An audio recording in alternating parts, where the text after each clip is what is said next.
अस्सलाम वालेकुम guys, hope so you are fine and your study is going well. Today I am to tell you about vitamins. ठीक है कि आपने इसको किस तरह से याद करना है। फर्स्ट ऑफ ऑल आपको इनकी कुछ चीज़ें जो है वो पता होना चाहिए, जैसे कि इसकी डेफिशिएंसीज, इसकी टॉक्सिसिटी, इसके फंक्शंस जो हैं, सोर्सेज, वो एमसीक्यूज़ के लिए, वाइवा के लिए बहुत ज़्यादा इंपॉर्टेंट है। और जो विटामिन्स हैं ये क्लिनिकली प्रॉफ के पॉइंट ऑफ व्यू से बहुत इंपॉर्टेंट है। ठीक है, तो इनका आपको जो है वो पता होना चाहिए और ये आपको हमेशा के लिए मेमोराइज रहने चाहिए। ठीक है, क्योंकि ये नेक्स्ट ईयर भी आपको जो है फर्स्ट ईयर में भी अभी भी आपके लिए हेल्पफुल होंगे और नेक्स्ट भी आपको जो है इनकी ज़रूरत पड़ेगी। ठीक है, तो ये चीज़ें जो है आपने अच्छे तरीके से मेमोराइज़ करनी है। So let's start. Hope so कि आपको जो है वो समझ आए। Let's start. विटामिन्स जो है हमारे पास आ जाते हैं, ये अनरिलेटेड ऑर्गेनिक कंपाउंड्स हैं। ठीक है, और ये ह्यूमंस में जो है वो सिंथेसाइज नहीं होते डायरेक्टली। ठीक है, उसके बाद हमारे पास इसमें मैंने आपको बताया था पिछली वीडियो में भी अपनी कि वाटर सोल्यूबल है और फैट सोल्यूबल। इनकी दो हमारे पास क्या है क्लासिफिकेशंस है। और इनकी जो हमारे पास, मैंने आपको पहले फैट सोल्यूबल बता देती हूँ दोबारा से कि जो फैट सोल्यूबल है उसमें आपने याद किस तरह से करना है इसको, कि फैट से आपने एफ़ याद रखना है। ठीक है, एफ़ यानी कि 4 आ जाता है, एफ़ आ जाता है, ABC में आपने इस तरह से याद रख लेना है। ठीक है, तो इसमें हमारे पास क्या आ जाते हैं, A, D, K and E आ जाते हैं। यानी कि जो हमारे पास फैट सोल्यूबल विटामिन हैं वो 4 हैं और ABC वाले हैं, यानी कि A, D, K and E। इसमें C नहीं आएगा। C जो है वो हमारे पास वाटर सोल्यूबल में आ जाएगा, लेकिन वाटर सोल्यूबल भी आने से दो तरह डिवाइड हुआ हुआ है। ठीक है, एक बीटा कम्प्लेक्स है और एक हमारे पास नॉन बीटा कम्प्लेक्स है। सॉरी, ठीक है, नॉन बीटा कम्प्लेक्स है। दो तरह से हमारे पास इसकी जो है वो क्लासिफिकेशन हुई है। ठीक है, जो हमारे पास बीटा कम्प्लेक्स आ जाते हैं उनमें हमारे पास फर्दर वो जो है विटामिन हमारे पास 7 से 8 विटामिन हैं जो कि हमारे पास बीटा कम्प्लेक्स में आ जाते हैं, और नॉन बीटा कम्प्लेक्स में हमारे पास विटामिन जो है C आ जाता है। ठीक है, जो हमारे पास विटामिन बी कम्प्लेक्स हैं उसमें हमारे पास कौन कौन से आ जाते हैं, B1, B2, ठीक है, एंड B3, ठीक है, उसके बाद B5, 6, 7, 9, 12। ठीक है, ये 1, 2, 3, 4, 5, 6, 7, 8 विटामिन हैं। 8 विटामिन हैं हमारे पास, जो कि हमारे पास किस में आ जाते हैं, बीटा कम्प्लेक्स में आ जाते हैं। ठीक है, और नॉन बीटा कम्प्लेक्स मैंने आपको बता दिया विटामिन C। विटामिन C को पहले हम लोग देख लेते हैं। जो विटामिन C है इसका दूसरा नाम जो है, या इसकी जो हम एक्टिव फॉर्म कह सकते हैं, वो क्या है, एस्कोर्बिक एसिड। ठीक है, एस्कोर्बिक एसिड है इसका दूसरा नाम। ठीक है, और इसकी जो हमारे पास इसके फंक्शन, इसका सोर्सेज आ जाते हैं। इसके अगर हम लोग सोर्सेज देखते हैं तो सोर्सेज में हमारे पास आ जाती हैं इसकी वेजिटेबल्स। ठीक है, वेजिटेबल्स और जो फ्रूट्स आ जाते हैं वो हमारे पास एस्कोर्बिक एसिड में आ जाते हैं। ठीक है, यानी कि विटामिन C में। ठीक है, और उसके बाद इसकी जो आपने याद रखना है कि इसका फंक्शन ये है कि ये कोलेजन सिंथेसिस में मोस्टली इन्वॉल्व होता है। ठीक है, और जो है ये एंटीऑक्सीडेंट है। ठीक है, उसके बाद हाँ, ये एंटीऑक्सीडेंट है। इसका मेन फंक्शन जो है वो ये है कि ये एंटीऑक्सीडेंट है। ठीक है, क्या है, एंटीऑक्सीडेंट। और जो हमारे पास फैट सोल्यूबल विटामिन E है ये भी एंटीऑक्सीडेंट है। ये MCQ में और वाइवा में पूछा जाता है कि एंटीऑक्सीडेंट विटामिन कौन कौन से हैं, तो आपको पता होना चाहिए C और E है। और उसके बाद जो बीटा कैरोटीन है हमारे पास उसमें आ जाता है विटामिन A में।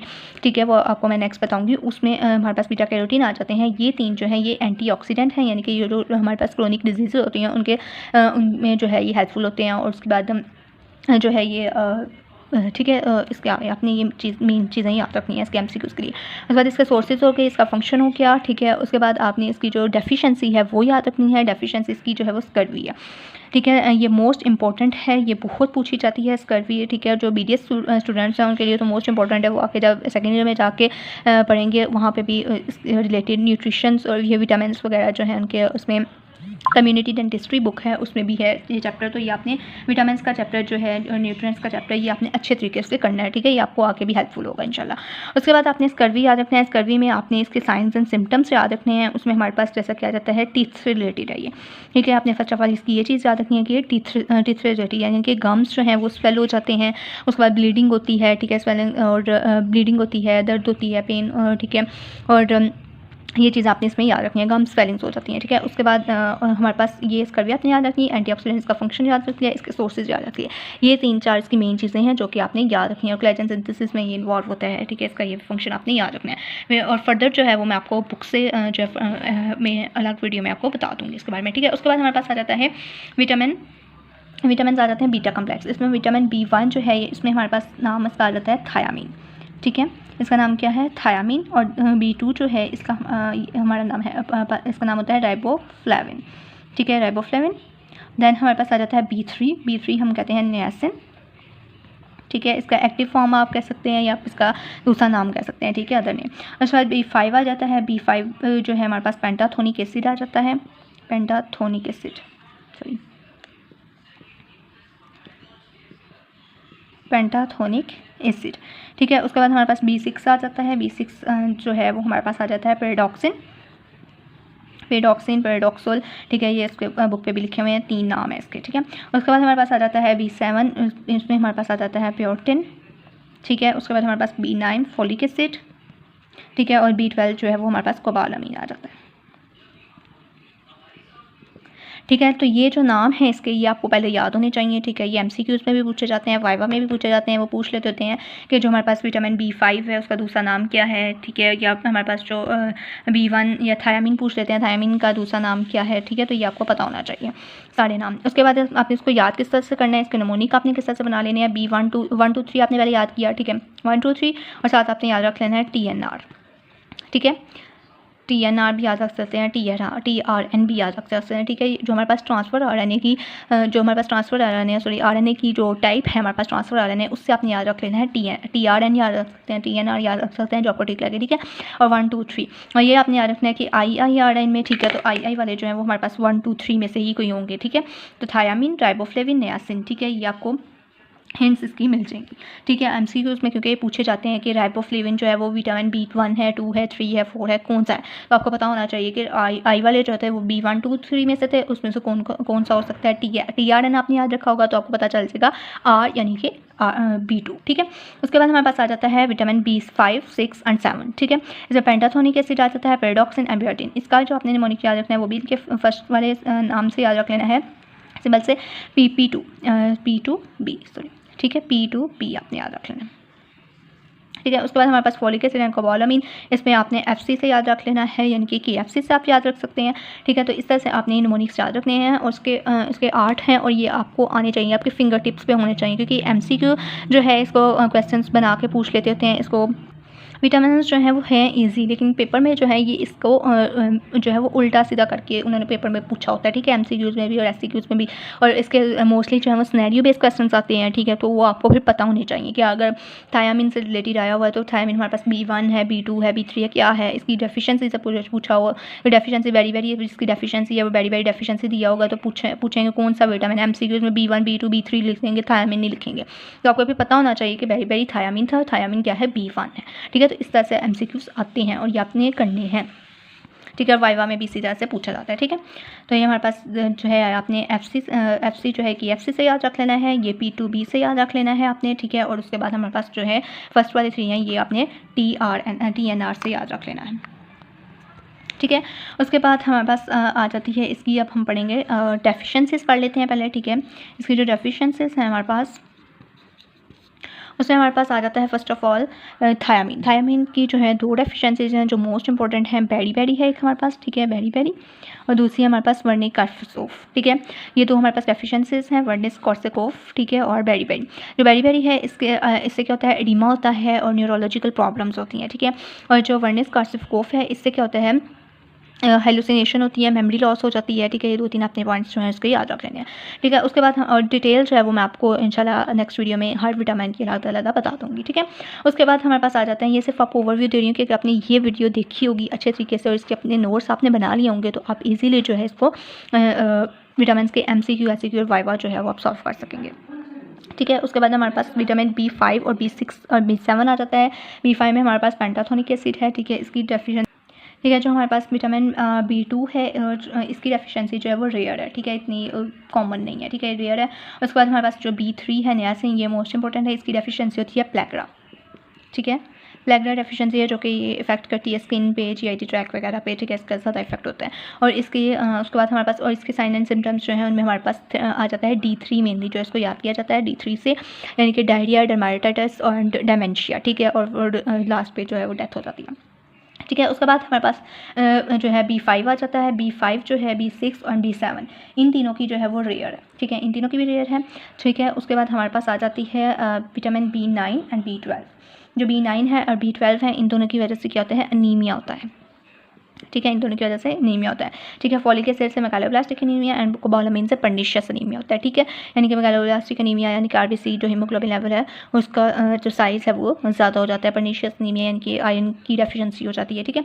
तो ये आपने याद रखनी है इसके साइन एंड सिम्टम्स। तो ये जब आपने डेफिशिएंसीज याद की तो डेफिशिएंसीज में आपने जो है सिर्फ 5 विटामिन याद रखने हैं, ठीक है। हमने कौन कौन से याद रखने हैं, B1 B3 B9 and B12, 1 2 जी 4, ठीक है 4 विटामिन्स हैं, ठीक है। ये आपने अच्छे तरीके से याद करने हैं, ठीक है। बाकी जो है उनकी डेफिशिएंसीज़ क्या हैं, रेयर है, ठीक है। लेकिन इनकी डेफिशिएंसीज़ में क्या क्या आ जाता है, बेरी आ जाता है, प्लेग्रा अनीमिया आ जाता है। ये आपने याद रखी आपकी डेफिशिएंसीज़ होगी। और मोस्टली क्वेश्चन ही सिनेरियो बेस आए होते हैं और डेफिशिएंसी से रिलेटेड होते हैं, तो आपका SCQ आराम सॉल्व हो जाता है, ठीक है। आपको इनके साइंस एंड सिम्टम्स भी पता चल गए हैं साथ, ठीक है। और साथ आपको पता चल गया है कि कौन सा विटामिन से कौन सी डेफिशिएंसी हो रही है, ठीक है।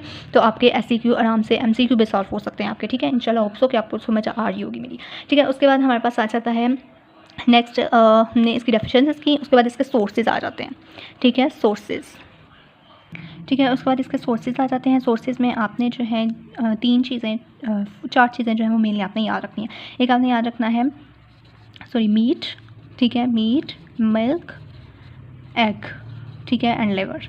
ये जो हमारे पास 3-4 नाम हैं, सोर्सेज हैं इसके, ये जो है मेनली किसके लिए हैं, विटामिन 5, 6, 7, 2 एंड 12, इनके ये सेम है, ठीक है। आपने मतलब कि ये याद रख लिए, ठीक है, 4। तो आपको कोई भी सोर्स पूछा जाए तो आप उसमें ये 4 लिख सकते हैं, ठीक है। ये इसके सोर्सेज आ गए, ठीक है। इनके विटामिन 5, 6, 7 एंड 2, 12, इनमें ये वाले सोर्सेज आपने लिख देने हैं, जैसे कि meat, milk, egg and liver, ठीक है। उसके बाद हमारे पास जो विटामिन 1 आ जाता है, जो हमारे पास कौन सा है, थायामीन, ठीक है।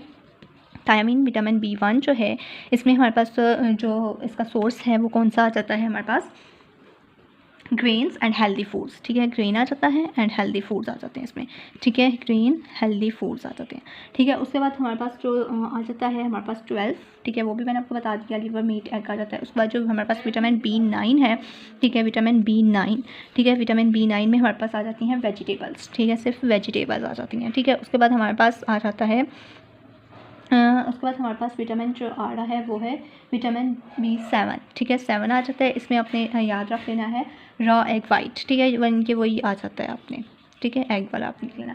उसके बाद हमारे पास कौन सा विटामिन बच जाता है, विटामिन 3, ठीक है। विटामिन B3 जो है इसमें अनरिच्ड, अनरिफाइंड, ठीक है, अनरिफाइंड, ठीक है, unenriched grains, milk, meat, liver वगैरह आ जाता है, ठीक है। इसमें 2 चीज़ें जो आपने याद रखनी है, अनरिफाइंड, रिच, अनरिच्ड जो है हमारे पास क्या जाते हैं, ग्रेन्स, ठीक है। उसके बाद हमारे पास ग्रेन्स जो है विटामिन B1 में है और B3, इन दोनों में कौन से हैं, ग्रेन्स आ जाते हैं, ठीक है, लेकिन इस पर अनरिच्ड है, ठीक है। और उसके बाद जो हमारे पास विटामिन B1 है उसमें अपने अनमाइल्ड राइस भी आ जाते हैं, ठीक है। तो इसके सोर्सेज हैं, आपने इसको एक दफ़ा रीड आउट कर लेना है, ठीक है। उसके बाद हमारे पास रह जाते हैं इसके फंक्शंस, ठीक है, इन सब के फंक्शंस आ जाते हैं। फंक्शंस में आपने क्या चीज़ याद रखनी है, चलिए मैं आपको जो है इसके फंक्शंस बताती हूँ। फंक्शंस में आपने क्या कुछ याद करना है, फंक्शंस मेनली जो आपने याद करने हैं ना, वो आपने जो लिपन कॉर्ड है उसके लास्ट पे जो टेबल बना हुआ है उसमें फंक्शंस लिखे हुए हैं, वो फंक्शंस आपने अच्छे तरीके से याद करने हैं, ठीक है।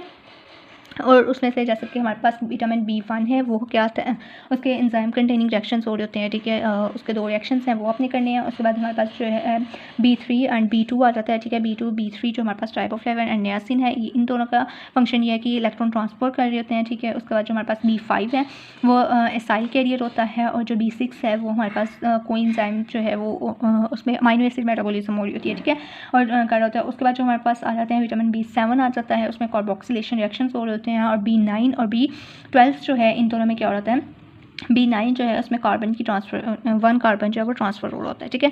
और B12 जो है कोबालामीन, इसमें क्या हो रहा है, हिमोसिस्टीन से मिथियोनिन में कन्वर्जन हो रही होती है, और मिथाइल कार्बोक्सिलाइल जो है वो कन्वर्ट हो रहा होता है सक्सिनाइल CoA में, ठीक है। तो ये मैंने आपको जो है विटामिन B9 और B12 की मैंने वीडियो अपलोड कर दी हुई है, आप वहाँ से भी डिटेल में देख सकते हैं, ठीक है। होप सो कि आपको जो है वो वीडियो अच्छी लगी होगी और समझ आई होगी, ठीक है। वीडियो अच्छी लगी है लाइक करें, सब्सक्राइब करें एंड शेयर करें, दुआ में याद रखिए। अल्लाह हाफ़िज़।